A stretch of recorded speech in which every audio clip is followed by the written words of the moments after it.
It's Saturday afternoon. Just finished working on the 47 all afternoon, and it's running off its own tank now. That's exciting. I didn't replace all the fuel line. I just replaced the engine bay line because originally it came out sorry, I got my thumb in the way. Came out way down here by the motor mount and then like looped around and came back, and it was super weird. So I just replaced the engine bay section. I took a gamble on the section under the actual car. It didn't look bad, but it didn't look great either. I think it'll be okay. Let me find a light here. I did put an inline fuel filter in, and when I first fired the car up, it did get a little bit of silt in it. So I'm hoping that maybe in a week or two I will change that filter out for a new one, and hopefully it's good. I usually use these fuel injection hose clamps because the gear ones, they suck, they're awful. But I didn't have any to finish the whole thing, so I needed 6. I only had 5, so I got one guy on there. I got more on order. If this one fails, I can just replace it. Probably when I replace this line in 6 months when it craps out. But if it craps out in 6 months, that means I'm probably driving the car then, so that's all right. I'd be happy driving this car in 6 months. Let's go to the back here. So this is the original tank. It was full of sand, but it didn't have any rust or corrosion or anything in it. So I cleaned it out and then sealed it with this gas tank sealer that I got from the local auto body supply store. I can't remember the brand of it off the top of my head, but I don't know, it seems to work good. You got to put it in, slosh it all around, let it sit for 96 hours, and then put it in.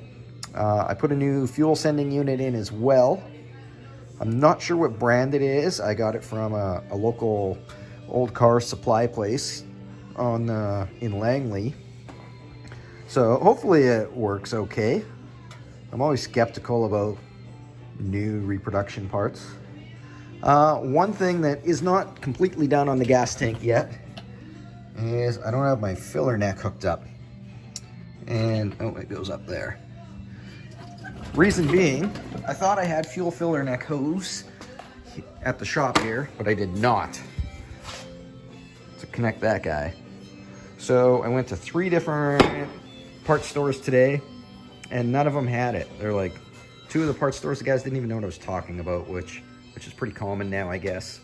So I'll have to go to Green Line Hose and Fitting on Monday when they open and get some. But in the meantime, it's one step closer. Let's see if it'll start. It can be a little hard to start. I don't have the choke hooked up yet. And I've never given the car a tune-up. In fact, I've never even had the carburetor off it. So it did start, but I also just had it running a few minutes ago. Come on. It's gonna die soon. Oh no, it goes. It's gone.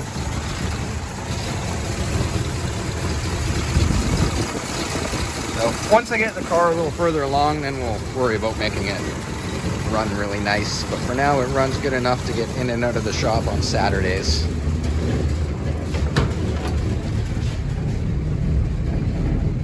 Come on, where's the off switch? There it is. Oh, my girlfriend Shannon, she helped out a little bit today, and she replaced the license plate light, which the car will need when it goes in for its inspection. And she also ran a new wire from there over to here, and then when I do the tail light harness, I can just splice it in. Today would have been a good day to do the wiring harness, but I'm waiting for my signal light switch to come. And when the signal light switch comes, then I can I'll just do all the wires at once. One of the guys in the early Ford V8 club donated this switch, but I found out it won't tie in with the brake lights. For this switch to work, you have to use just like individual lights, and I don't want to put another set of lights on the car. So when the new switch comes, then I can finish the signal lights off. Anyways, that's about it for this Saturday. Maybe I'll go for another parking lot drive, but probably not.